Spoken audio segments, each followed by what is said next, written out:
សម្រាប់បងប្អូនដែលមានបញ្ហា account ជាប់ subspan 108បែបនេះបងប្អូនអ្នកគ្នាអានេះគឺជា account personal របស់ខ្ញុំវាជាប់ subspan ហើយពេលដែលយើងចុច appeal ស្នើសុំវាទាមទារឲ្យយើងថត save fee មកបងប្អូនអ្នកគ្នាពេលដែលថត save fee មកហើយវាឲ្យយើងដាក់ជាមួយនឹងតក្កញ្ញាណប័ណ្ណទៀតអញ្ចឹងទៅគឺថាជាប់ច្រើនមែនតើពមៀនលើកនេះគឺពមៀនច្រើនមែនតើតែវាមិនជាអ្វីទេបងប្អូនព្រោះយើងជំនាញក្នុងការដោះស្រាយហើយយើងទៅដោះស្រាយទាំងអស់គ្នាហើយនៅក្នុងវីដេអូមួយនេះគឺសំខាន់សម្រាប់បងប្អូនយើងដែលមានបញ្ហាដូចខ្ញុំនៅសក់គឺជាប់ subspan យកតែម្ដងហើយជាប់ subspan លើកនេះគឺកម្រិតធ្ងន់តិចហើយបងប្អូន account របស់ខ្ញុំ account ប្រើរាល់ថ្ងៃបងប្អូន personal account ណាហើយវានៅសក់លេងជាប់108ហើយពេលដែលចុចស្នើសុំអាភៀលវាទាមទារទី1វាទាមទារជាមួយ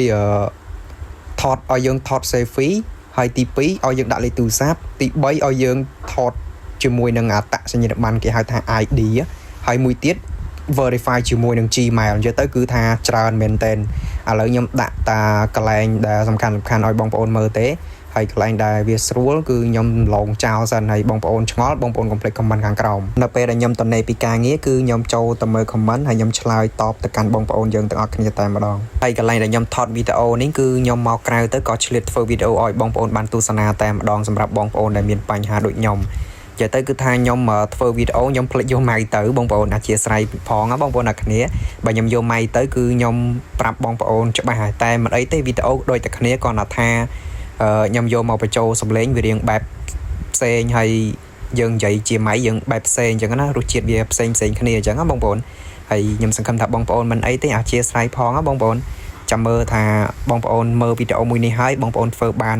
ម៉ានអីម៉ានបងប្អូនកុំភ្លេច comment ប្រាប់ខ្ញុំផងណាបងប្អូនខ្ញុំតនេខ្ញុំនឹងឆ្លៀតប្រាប់បងប្អូនបន្ថែមទៀតហើយចំណុចដែលខ្ញុំបង្ហាញបងប្អូនទាំងអស់គ្នាគឺសុទ្ធតែជាចំណុចសំខាន់ហើយបងប្អូនដូចចំណុចនេះអញ្ចឹងគឺ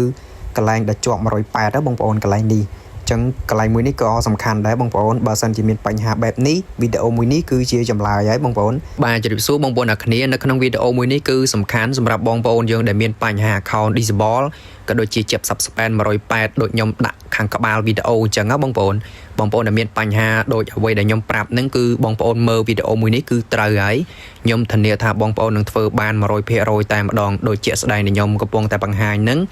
គឺខ្ញុំធ្វើបានណាបងប្អូននេះខ្ញុំបង្ហាញឲ្យបងប្អូនមើលអានេះគឺខ្ញុំដោះស្រាយបានហើយសម្រាប់វីដេអូតាក់ទងទៅនឹងរបៀបដោះស្រាយគឺខ្ញុំបានធ្វើហើយចាំមើលខ្ញុំតនេពីការងារខ្ញុំឆ្លៀតផឲ្យបងប្អូនបានសិក្សាតែម្ដងពីរបៀបក្នុងការដោះស្រាយ account ជាប់បញ្ហាដូចខ្ញុំអញ្ចឹងណាបងប្អូនហើយសម្រាប់វីដេអូតាក់ទងនឹងរបៀបដោះអត់វែងទេបងប្អូននិយាយទៅគឺថាបងប្អូនចំណាយពេលវេលាដ៏មានតម្លៃរបស់បងប្អូនស្ដាប់នៅការសិក្សារបស់ខ្ញុំដែលខ្ញុំប្រាប់ទៅបងប្អូននឹងធ្វើបានមិនចាំបាច់ចំណាយថវិកាទៅជួលគេឲ្យគេធ្វើឲ្យអញ្ចឹងណាយើងអស់សេវាកម្មច្រើន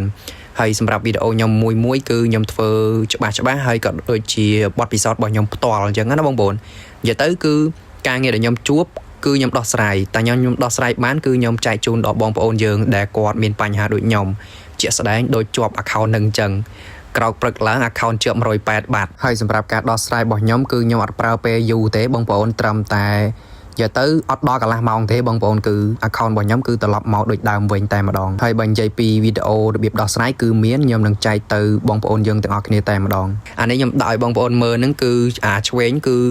យើងជាប់បញ្ហាហើយស្ដាំហ្នឹងគឺខ្ញុំដោះស្រាយបានហើយបងប្អូនកុំភ្លេចចូលទៅសិក្សាទាំងអស់គ្នាហើយកុំភ្លេចជួយ follow subscribe ខ្ញុំម្នាក់មួយផងបងប្អូនទុកជាកម្លាំងចិត្តបងប្អូនមិនចាំបាច់ចំណាយលុយមកកាន់ខ្ញុំទេគឺបងប្អូនគ្រាន់តែ subscribe ហើយនឹង follow ជួយ share ម្នាក់មួយទៅវីដេអូក៏ចែកជូនទៅបងប្អូនយើងដទៃទៀតដែលគាត់មានបញ្ហាដូចខ្ញុំដែរអញ្ចឹងណាបងប្អូននិយាយទៅបញ្ហាដូចខ្ញុំគឺដោះស្រាយបានមិនថាបញ្ហាជាប់បែបណាទេគឺដោះស្រាយបានទាំងអស់ហើយវីដេអូមួយនេះក៏មានតែប៉ុណ្ណឹងបងប្អូនសម្រាប់បងប្អូនយើងដែលមានបញ្ហាបងប្អូនអាចសិក្សានៅវីដេអូបន្តទៀតខ្ញុំនឹងចេញពីរបៀបក្នុងការដោះស្រាយ account ដែលជាប់បញ្ហា108ហ្នឹងដែលទីមទាជាច្រើនដែលខ្ញុំដាក់ពីក្បាលវីដេអូមកបងប្អូនហើយវីដេអូក៏មានតែប៉ុណ្ណឹងជម្រាបលាបងប្អូនអរគ្នាបាយបាយ